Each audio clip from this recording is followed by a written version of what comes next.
Everyone, Leila Benapour. I'm the chair of the Natural Resources and Environment section. Thanks for joining us today. I think we're going to have a great CLE. So our presenter is David Harrison. Mr. Harrison is a water resources lawyer in Boulder, Colorado, and of counsel with the firm Moses, Woodmeyer, Harrison, and Woodruff. He is practicing in independent consultancy involving conservation of rivers and clean energy. He's worked for 25 years as a senior advisor to the Nature Conservancy, Global Freshwater Team, and formerly the Freshwater Initiative, of which he was one of the co-founders. In that connection, he worked with the strategic group on ecologically sustainable hydropower, focusing on the Yangtze Basin in China and the Southern Amazon region in Brazil. In addition, he worked with the International Hydropower Association to develop global protocols for sustainable hydropower. He's currently focusing on integrated planning of renewable energy in Brazil as a way of minimizing the impacts of hydropower on river ecosystems. David was a member of the Board of Governors of the Nature Conservancy from 1980 until 1990 and was chairman of the board during 1988 and 1989. He is a graduate of the University of Colorado, holding degrees in law from 1971 and civil engineering hydraulics from 1968. So thank you all for being here. I'll hand it over to David. Again, as Kyle said, feel free to put questions in the chat. You can also ask questions at the end or put questions in the chat at the end. We'll leave some time at the end for questions. So, and also Kyle is going to be sending out the CLE form soon, either later today or in the next couple of days, so that you guys can get the credit for today's presentation. So David, welcome. Thank you. Thank you very much, Leila. Let me get a share screen going here.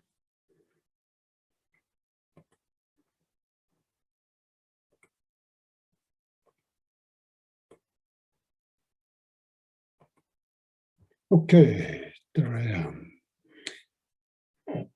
All right. Thank you for joining me.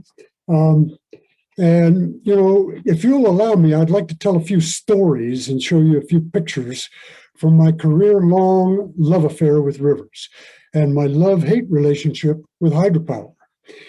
I first got to see the Brazilian Amazon in the Tapajós River in October of 1988.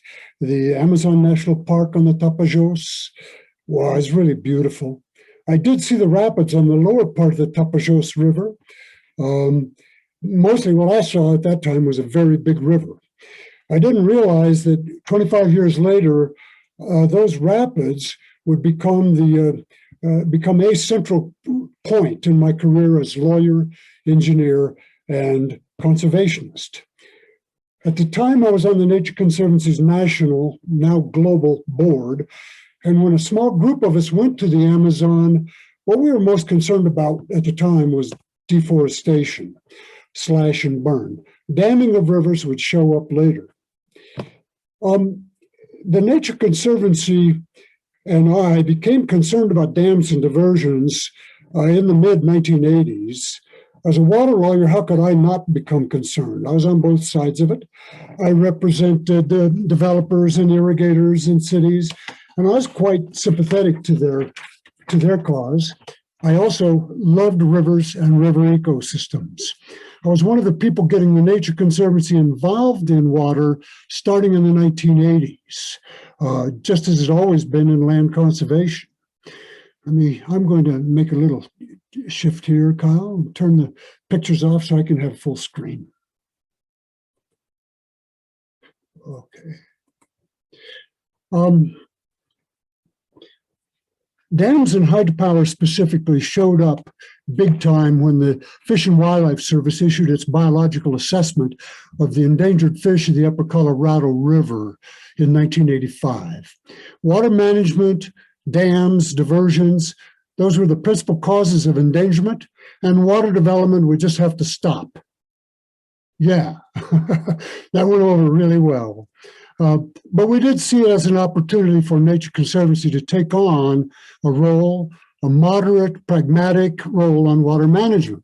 Thus, we embarked with other leaders on the Upper Colorado River Endangered Fish Recovery Program. And TNC added water to its agenda and to its mission statement. The TNC got involved in Brazil on water a little later in the mid-1980s. We were particularly interested in a region called the Pantanal, western Brazil, touching in Bolivia and Paraguay, one of the largest and most remarkable seasonally flooded wetland ecosystems in the world, and perhaps the best viewing place for wildlife in the continent.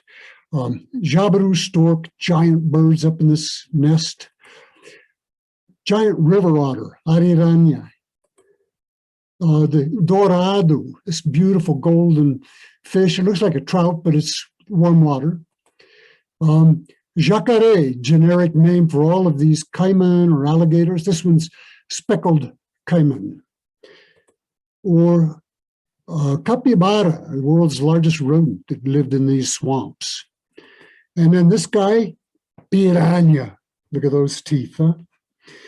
When it's safe to go to Brazil again, go. You got to see it.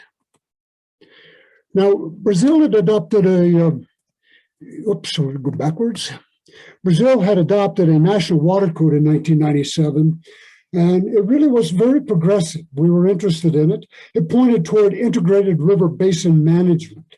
And we're very interested in pushing that concept to the Upper Paraguay River Basin and to the Pantanal. By the way, some of the main authors of and advisors of that 1997 code were from Colorado. Larry Simpson, the Northern Colorado Water Conservancy District, others from CSU, Neil Grigg, the Civil Engineering Department. So Colorado had a stake in it from the outgo. What concerned us about the Pantanal mostly was hydrovia, waterway. They had a plan in Brazil to link up the soybean producing areas in the highlands around the Pantanal with the global market, and to build a waterway to facilitate that, straighten, widen, deepen the Paraguay River. The Paraguay drains through the Pantanal and discharges into the Rio de la Plata, and then finally to the Atlantic down by Buenos Aires. And they wanted to widen it to straighten it out in this hydrovia to accommodate Mississippi-style river barge trains, carrying soy from the rapidly developing agricultural region of central Brazil to the global markets. I count as one of our best achievements, toward the end of one of our many, many workshops, the announcement by the biggest navigation businessman on the Paraguay River that what was needed was not a big hydrovia, but rather, quote, ecologically sustainable navigation, unquote, an adaptation of the concept we'd been pushing, ecologically sustainable water management. Don't try to fit the river to the boats. Fit the boats to the river. That's a radical concept, huh? Instead of these large, clumsy Mississippi-sized barge trains, build smaller, more maneuverable barge trains, and virtual navigation, which is just becoming possible with GPS systems, and only precisely targeted dredging. You don't have to dig everything up. So that was pretty cool. We were very excited about that. Hydropower dams were not yet part of our agenda for the Pantanal. Though I recall when we were wrapping up a workshop, Adalberto, our local NGO partner, casually mentioned to me that the government was completing a dam higher up on the Cuiabá River. A small dam, he thought. He didn't think it was much of an issue. But I went up there on my next opportunity, the next trip. The hydropower project Monsoon is actually pretty small, all right, but the reservoir that it created is huge. You can see, if you can see my cursor, about here is where the dam is, this dam here, and this reservoir backed up here. Only 200 megawatts rated capacity, actually really only about 150 megawatts reliable, and this giant reservoir. with a completely outsized impact on the flow regime into a major portion of the upper Pantanal. Completely outsized compared with the relatively meager amount of energy that it produced. I wrote a memo to my colleagues in TNC and to our friends in the Mato Grosso Water Agency, the Mato Grosso State Water Agency, asserting that the problem was readily fixable with virtually no loss of electrical output. Just rearrange the operation of the dam and how that energy is dispatched into the Brazilian electrical system, together with an environmental flow prescription to ensure the seasonal flooding of that part of the Pantanal. The response? David, you just don't understand the Brazilian situation. The dispatch of energy is controlled by ONS, the national system operator, and we cannot change how the system is operated. Yeah, so there. Our overall strategy for impacting the way dams were planned and developed in Brazil and globally was what we nicknamed Hydropower by Design. HBD, our nickname. You plan out and select sets of dams that would have the least environmental and social impact, at the same time as providing the best hydropower output. If we could intervene at the early stage of system planning, we could, in theory, get the best of both. Now, and we published a couple of papers about that in 2015 and 2017. Let me bring in a little bit about the Brazilian hydropower governance structure here. The first thing to know is there's a very specific system controlled by the government at all stages. Starts with the national energy planning. There's an energy planning company, government-owned, they call EPE, Energy EPE, and they do these plans on a 10-year rolling basis. So now we're operating theoretically on the 2030 Plano Decenal de Energia. These are based on basin inventories. They do these technical studies of all of the potentially feasible projects in a basin, done jointly by EPE and Eletrobras. And then after they find all the feasible projects, then they think about environmental and social effects. Then they select a particular set of projects, a particular project to prioritize for construction. Then we do feasibility studies on particular projects. These are done by the Eletrobras, the electrical power company, the government-owned power company of Brazil, and then they're forwarded to ANEEL, the electrical regulatory agency, much like FERC. And then they do the environmental impact analyses. Those are forwarded to IBAMA, the environmental agency, and they prepare an environmental license. Interested power companies can choose to pay into the cost of those studies and put themselves in kind of an inside position to bid on the concessions later. When a project is designed and licensed, then the private sector companies can have a role. The technical design, however, has already been approved by ANEEL. The environmental license has already been set by IBAMA, and the environmental conditions are already set. The auction for concession is already up and on the table by ANEEL. So then there's competitive bidding by private or government or consortiums of private and government power companies. Lowest price per kilowatt hour wins the concession. Go back one notch here.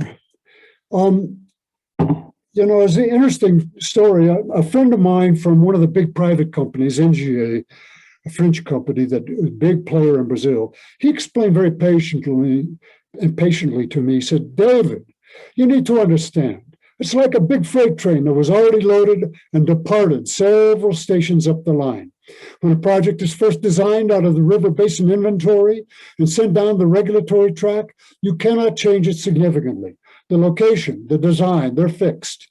Maybe add a little environmental and social mitigation, but it's not our business as a private investor or developer to try to influence the development plan. So there, you just don't understand.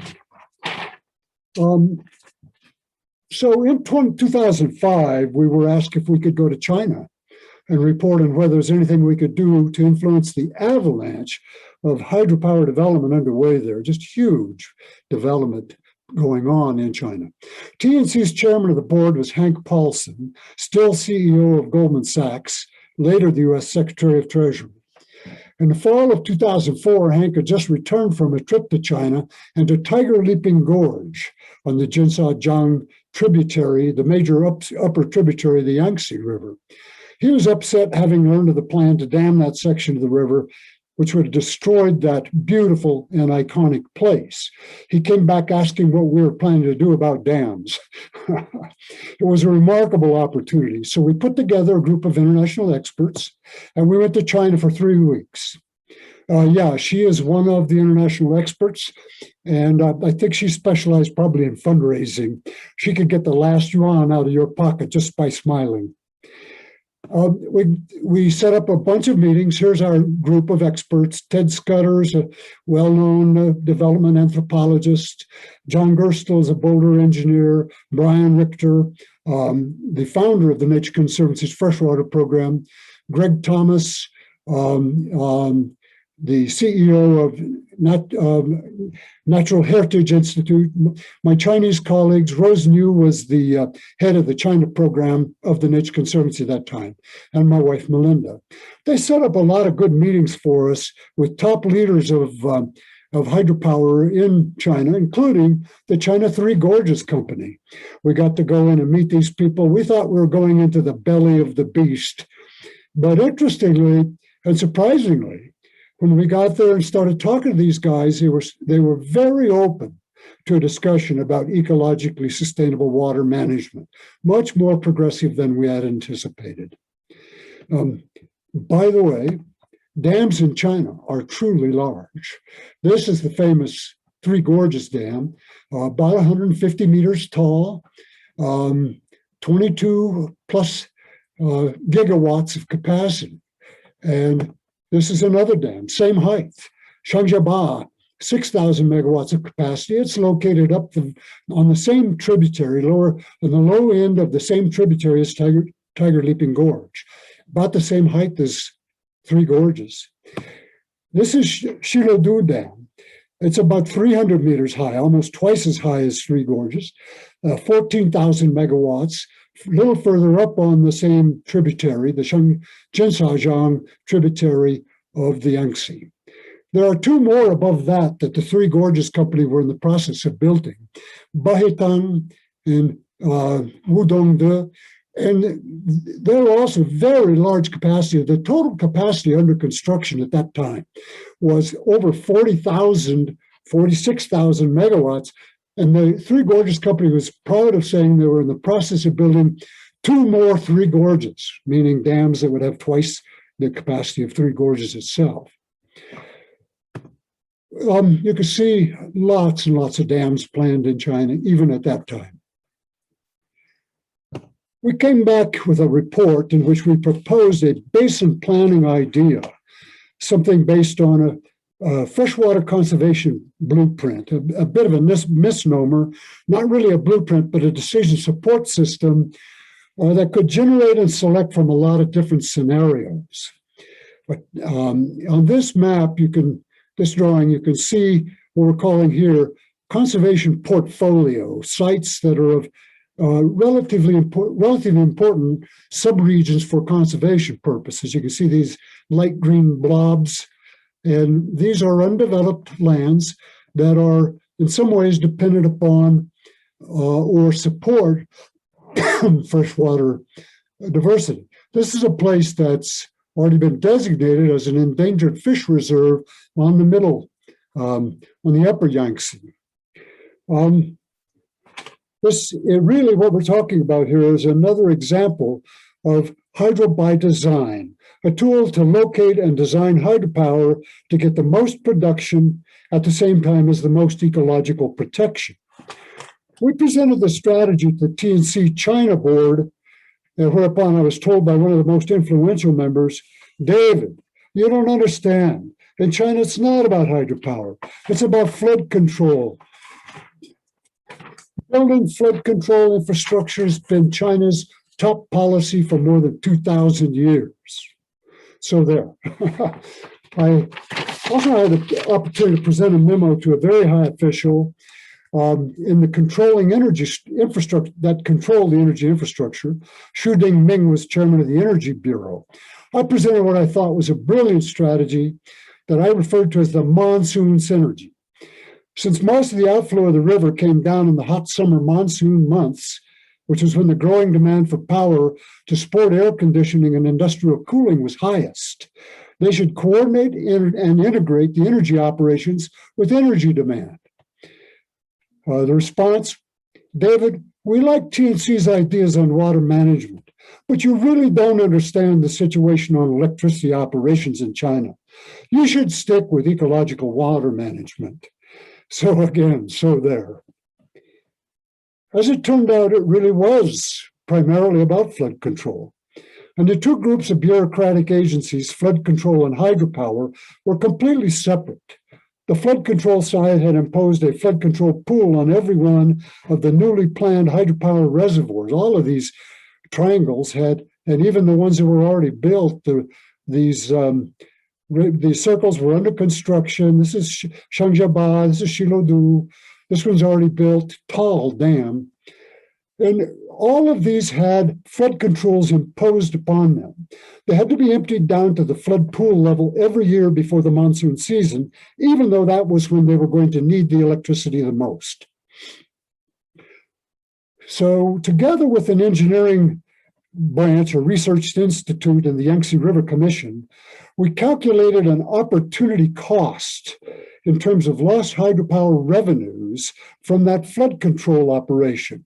$1 billion a year from these four dams alone, the two under construction and Bahetang and Wudongde. Money that could be much better used in actual flood reduction in the floodplain. The amount of flood reduction from the reservoirs in the upper basin was insignificant in extreme flood years when it was really needed. Everything was flooded out anyway. And the money for the improvement of levees, like this, or these flood detention areas in the floodplain, or evacuation and shelter areas, or compensation plans to return people back into there. These were things that were sorely needed, along with wetland restoration. So, too bad. I mean, that's what we wished we had. We kept pushing this concept, and very interesting thing. We had an opportunity to partner with Goldman Sachs technical people. I think Hank Paulson probably was helpful on that, and put together a really cool financial model. Here's essentially how it worked. If this is the Yangtze River straight line diagram, the Three Gorges Dam down here, the floodplain down here with the big floodplain lakes that at one time there were natural areas, and all of this was wetland. Now it's farmland, fully occupied, and villages, and a lot of people at risk. These are the upstream dams with the opportunity cost, 4 of them. If you could not have to empty them out each year, you could realize an additional $1 billion a year that could be very well spent on enhanced flood risk management in the floodplain and on reconnecting the river to the floodplain for ecological benefits, ecosystem management, to manage in the fish reserve in the middle Yangtze, and to invest in watershed restoration in the upper tributaries. Very cool concept.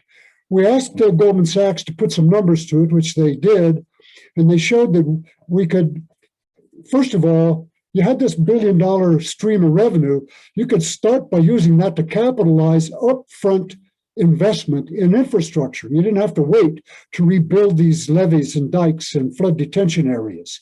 You could get going on that upfront. And then you would put this money into what they called an insurance tower that had traditional insurance and catastrophe bonds. It was a very cool idea. We shopped it around and got good responses from almost everyone, except for one influential person, former Minister of Water, Mr. Wang.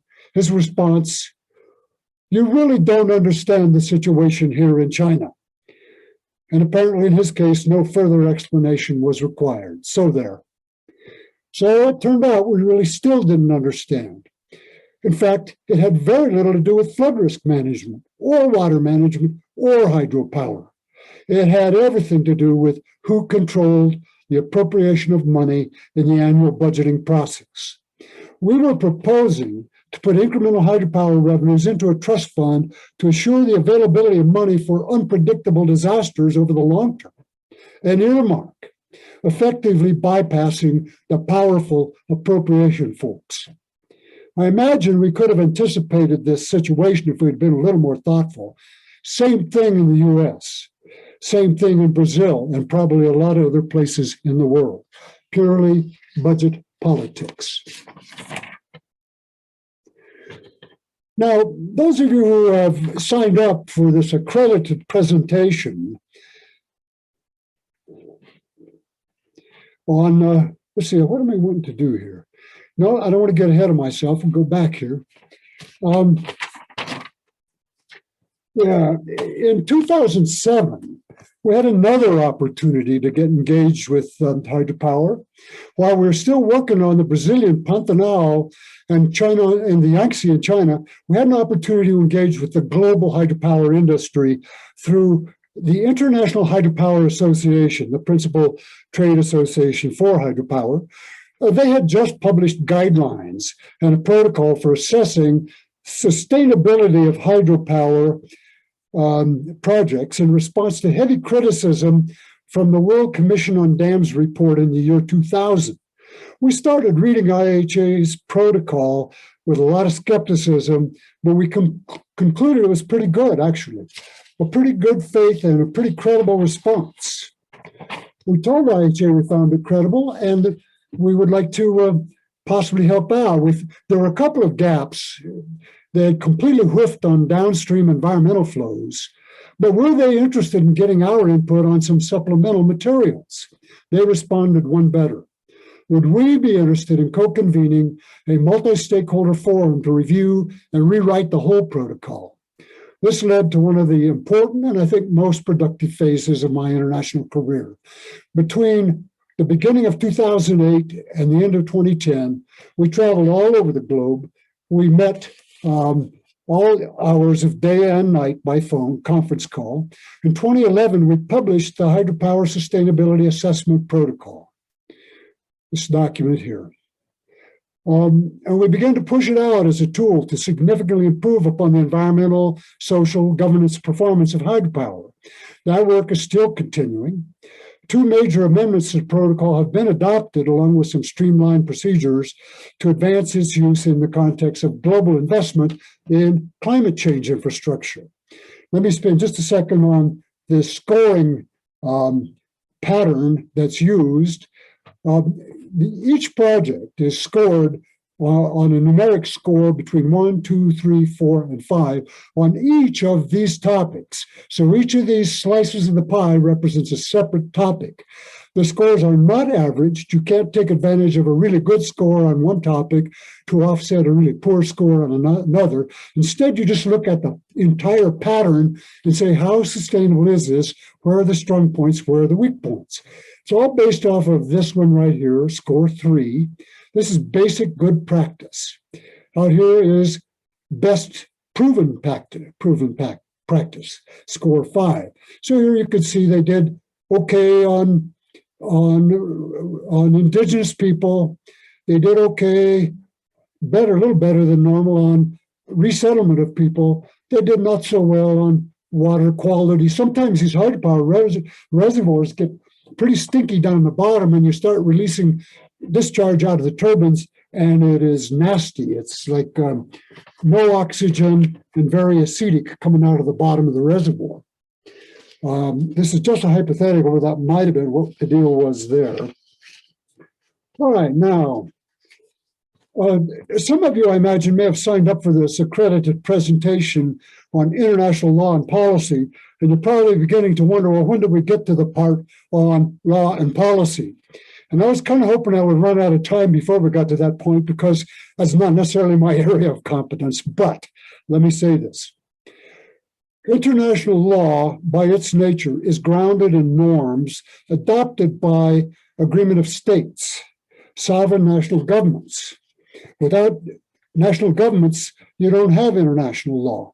It is inherently soft in its enforcement unless there are strong agreed upon mechanisms to enforce those norms. And often some sovereigns simply choose to interpret those norms however they see fit. Nevertheless, those norms can be hugely important. Let me give you this example. The crucial issue of Indigenous peoples' the right to free, prior, informed consent. It is now clear that good faith consultation and negotiation with Indigenous people that are potentially affected by a hydro project, good faith negotiation with the objective of obtaining their consent, is a clear requirement of international law. It's expressed in the United Nations Declaration of the Rights of Indigenous People, ILO 169, various other documents. It's now been adopted by most nations, though it is often ignored or glossed over or given lip service. But the principle of FPIC, as we call it, free, prior, informed consent, is now embedded in the lending standards of the World Bank and its private lending arm, IFC, the International Finance Corporation.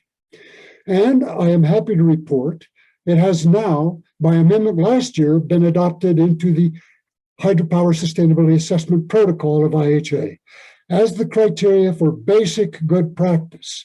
And by reference, it's now embedded in criteria for green bond financing by the Climate Bonds Initiative. Thus, what starts out as a voluntary compliance norm, pushed through some of these global financing mechanisms, is emerging as a pathway to hopefully realizing real law and policy implementation of something as basic as free, prior, informed consent of Indigenous people. This is a screenshot of the scoring page from the protocol of the score 3. You can see it involves assessment. You've got to start by figuring out, are there Indigenous people there and what are their rights at risk? Then you got to put together a management plan to approach those. You have to engage with those people early, hopefully right from the very beginning. Good faith consultation. The standard for score 3, free, prior, informed consent, has been achieved. Outcomes are that these people are better off than they would have been. So that's a high bar, and yet that's just a basic score 3, not even best international practice. I'm pretty proud about that result.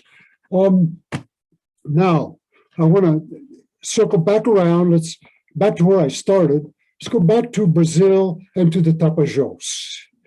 Here is the Tapajós Basin outlined in orange. You can see it empties into the Amazon River main stem, most of the way down toward its mouth with the Atlantic. You can see these square dots throughout the basin. Those are proposed dams, and in some cases, these 4 here are already built. The rapids that I mentioned are these. The lower Tapajós at the very bottom of the basin. There are other places of great importance in the Juruena River in the middle part of the Tapajós. There's a proposed dam there that I don't like. I think it'll do a lot of damage. Here, by the way, is the federal I can't remember the name of it. The BR 170, I think, the federal highway coming across the Juruena River by this kind of primitive ferry. This rapid here would be flooded out by this power project I don't like. This is the upper part. Beautiful waterfalls dropping off the high plateau, heading down to the level of the Amazon. This is called Uchiarachi Falls, and if you read Teddy Roosevelt's book, or even better, the book about it, River of Doubt, he saw this waterfall on his way to the put-in to the River of Doubt, where they had their epic and ultimately tragic venture down that river. He was amazed by it, and you'll be amazed too when you get to go there. This is in the indigenous territory of the Parisi tribe. Heartbreakingly clear water. You won't believe this. I'm pointing to my arrow here, pointing at the Papagayo River. That's like 3 meters deep of water, and you can see the bottom just like grains of sand. And this one is Salto Belo. pretty waterfall. And here's a project, actually, an existing small hydropower project diverts over here, and yet it's designed so that it has to let all this water go by. I think it's a benign project, probably.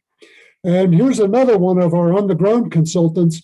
And let me just say that if you ever get kind of worn out, you're sort of jaded by all of this, and you think maybe this just isn't worth it, go visit these people and meet with one of these consultants. You're guaranteed to warm your heart and get going again.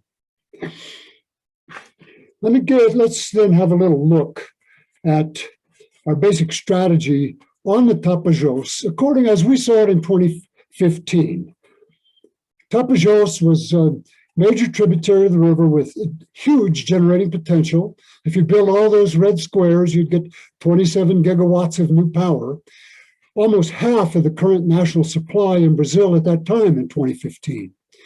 Almost half of the basin is in protected areas, and half of those were indigenous lands.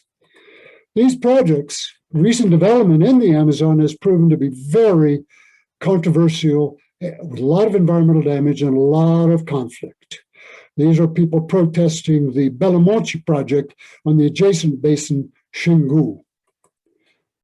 So our thesis was there's an opportunity to incorporate sustainability approaches into the values of the licensing agencies and companies, using hydropower by design to improve future outcomes on both hydropower and social and environmental values. So, is that still the situation? Well, before I get there, let me do one more thing. We had a very interesting and unexpected return on our work in China. Turns out that one of the major developers and the owner of hydro projects in Brazil is none other than China Three Gorges Company, with whom we still had very good relationships. As they were getting settled, they came to us and asked our opinion about their potential involvement in the San Luis de Tapajos Dam. This is a dam on that rapid at the very lower end of the Tapajos. Here, you can see it there. And they plan to partner with other Brazilian and a Portuguese company to bid on the concession to build and operate that project. They asked us what we thought about the risks on that project, and we told them. We told them that we thought the project was too aggressive. 8,100 megawatts on this site meant that you only had enough water to supply 8,000 megawatts about 10 months out of the year. You could only reliably supply about 2,000 megawatts for 10 months out of the year or even more. At that height of dam and that aggressive of megawattage, there was no fish passage. But if you lowered it down to about 2,000, you can have fish passage around the corner and maybe build it on some of these other branches. And 2,000 megawatts is something you could supply 10 months out of the year. So it was just too aggressive. And then there was that other issue, the indigenous people. And we thought maybe the best alternative would be no dam at all. The official designation of the indigenous territory of the Munduruku people protesting here had been delayed, not yet concluded. And it seemed to me for sure there was nowhere near the required level of good faith consultation. So not long after, for reasons probably related primarily to the indigenous people, the license for this project was canceled. And I know that China Three Gorges is no longer pursuing the Tapajos project, although they are pursuing some other very interesting projects elsewhere, including pumped storage hydropower. Well, then that's where we are, I think, in hydropower. Happily, I think we're finding out that the foundation of hydropower by design is being pulled right out from under us. In Brazil, as in the rest of the world, hydropower by design assumes there's going to be a lot of dams. They're going to be built with or without us. It's therefore important to try to intervene to pick the best, discard the rest, and protect the places with the most important environmental and social values. If hydropower generally loses its momentum, then so does the need for hydropower by design. Let me get wrapped up here. let me update the strategies for the Tapajos in my view. First of all, the enthusiasm to build major hydropower projects is apparently losing momentum. Maybe those are no longer particularly relevant. I think we need to maximize the use of existing projects. We need to plan how they can be operated to support wind and solar. We should also include pump storage hydropower in the mix. Small hydropower projects, really, I refer to them as pesky. Let's get rid of these pesky little small hydropower projects. Generally fly under the radar, regulatory radar. They cause a lot of ecological damage due to fragmentation of the rivers and provide very little energy. We need to provide special attention to indigenous people. There's a new national policy that gives them a lot of authority to manage their own lands, and that needs to get implemented. And special attention can be paid to pump storage hydropower. Pump storage hydropower is, according to IHA in a recent publication, the world's water battery. Pump storage hydropower is the world's largest battery technology, accounting for over 90% of installed energy storage capacity. And it's an ideal complement to variable renewable energy systems, wind or solar. As we speak, there's an active discussion and negotiation going on about writing out the criteria for sustainability of pump storage hydropower. And next week, on the 25th, there will be the second meeting of the International Forum on Pump Storage Hydropower to try to put together these criteria. A key issue that we have to deal with is regulatory and market reform. Who will pay for grid balancing services provided by pump storage hydropower and other batteries? Right now, most of the world and most of the energy in the world is paid for on a per kilowatt hour basis, and that doesn't give any benefit to pump storage. Pump storage, you have a lower reservoir, you have an upper reservoir, a powerhouse in between. Typically, modern systems, you can use the same machine to pump water up and then to generate on the way back down. You lose some energy in the process, but it's a battery. It's there when you really need it. So this is what I think about it. But then, who knows? Maybe David just doesn't quite get it yet. We'll see. So there. That's my story. I'm going to stick to it. Thank you. Thanks, David. That was fascinating. I know I have a few questions. Does anyone have any questions? Feel free to just unmute and ask or type it in the chat.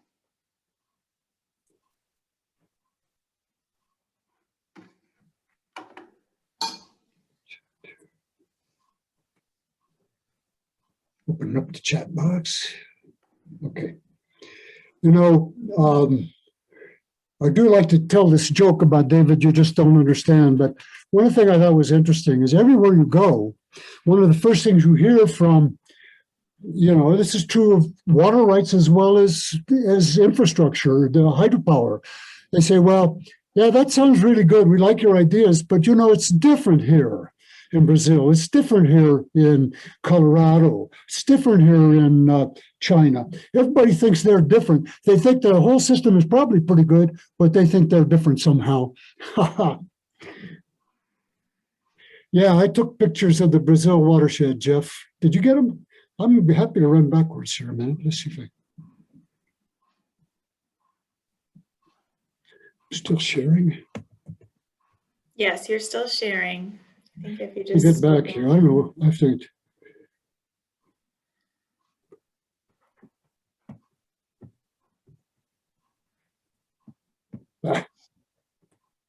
Seems that the two things are contrary to each other.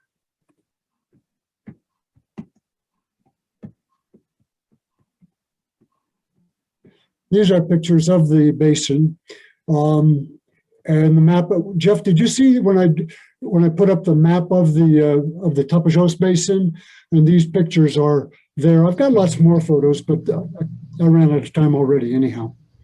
Yes, I saw those. those are, we would all be so lucky to be able to take those pictures. Yeah, I hope you will be, actually. And I really, again, when Brazil opens back up and they get their hands around their COVID pandemic, God, it's awful there now. It really is awful. But when they get a handle on it, you get a chance to go there, strongly recommend it.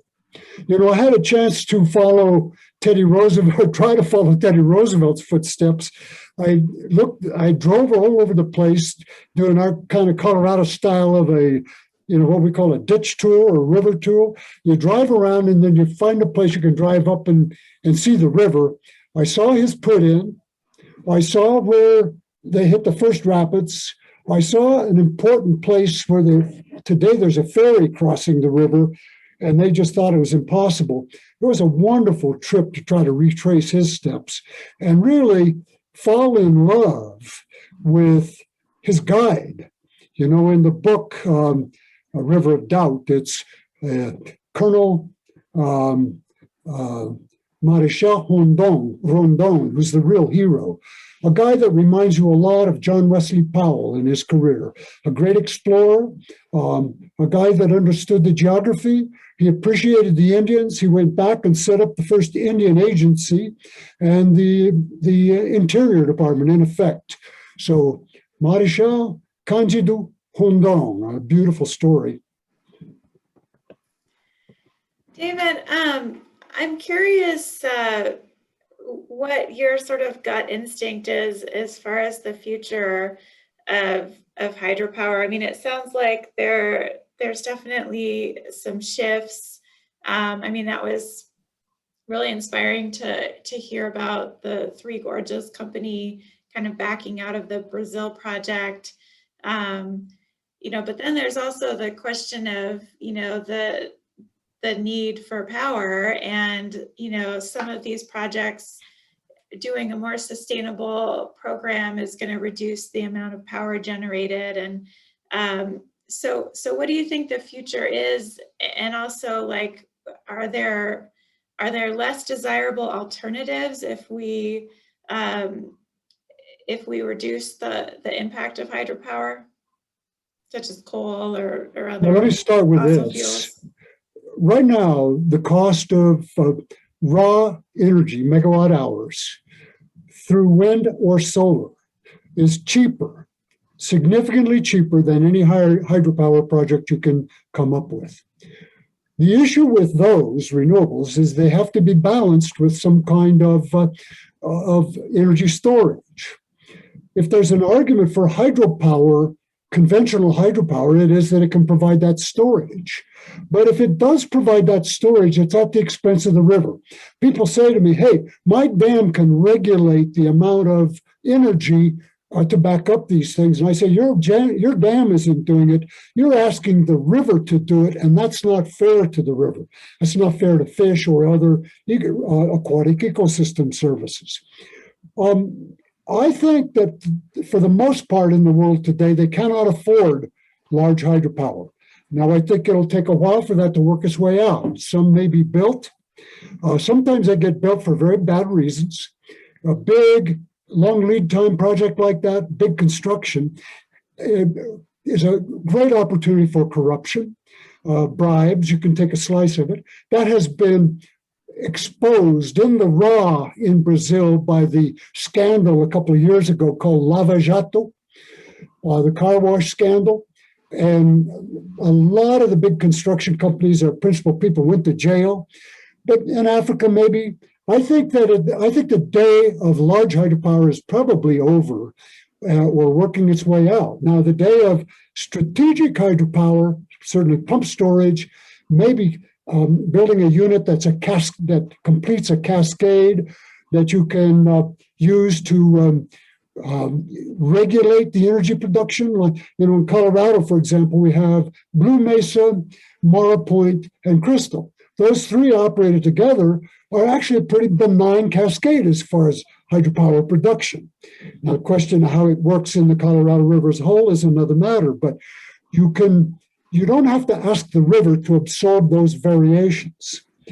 The other thing about big hydropower is these lead times. If you have a 10-year lead time to build a project, and and it's a $20 billion project, you're almost guaranteed to be over budget and behind schedule. Really hard to complete something of that size on time. Whereas if you're building solar panels, you can build them a little bit at a time all over the place very easily. That's what I think about hydropower. I think its day is probably winding down. Yeah.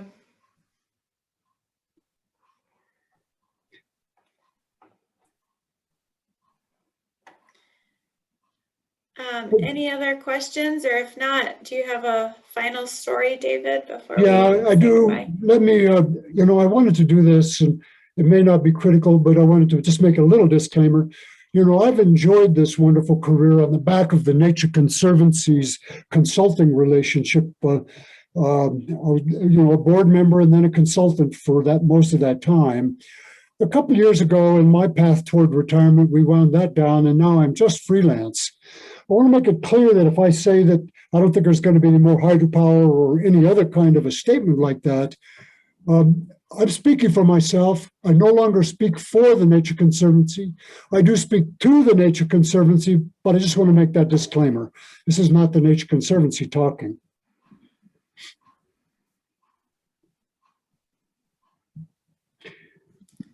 Yeah, there's one Thanks, other thing David. I'd like to Yeah. say, a story. In the process of getting this FPIC thing done, gosh, that was a wonderful time. And just last year, we finalized it. But we were able to take advantage of the expertise of then Dean James Anaya at the law school. Jim Anaya is probably one of the world's experts on international indigenous rights, including free, prior, informed consent. He was a special rapporteur of the United Nations at the time they adopted the United Nations Declaration. And so he put out a legal opinion. There was a lot of squabble before that about, well, is this really required or not? Are those indigenous people are not entitled to a veto, are they? And he came back with this definitive opinion. I would have to say about that is if you're asking the question that, do these people have a veto? Well, you're in trouble. When that question comes up, you are not consulting in good faith. You've got a problem on your hands already. That's a red flag saying, man, you better get out there and clean this up, because if you're worried about they're going to veto your project, you are not talking to those people like they're humans, like they have a right to determine their own outcome, like maybe what you ought to do is share the benefits with them and see if you can come up with a mutually agreeable project. That was the upshot of the Jim Anaya work. I really appreciated that opportunity, I'll tell you. Yeah. Que mais? Gente. Any more? All right. Thank you much for listening. Unless there's any more questions. Yeah, thank you, David, and thank you everyone for listening. And this will be available as a home study as well. So appreciate your time, David, and thanks everyone for joining. Have a good rest of the afternoon. Thanks, David. It was awesome. Absolutely. Really interesting. Sorry. I'll get the CLE form sent out as soon as I get it, and I'll also send the PowerPoint and the script that David was reading from for anyone's use for perusal. So thank you again for joining us, and thank you for David for presenting. You bet. Thanks. Have a good day, Have a everyone. great day. Bye. Bye.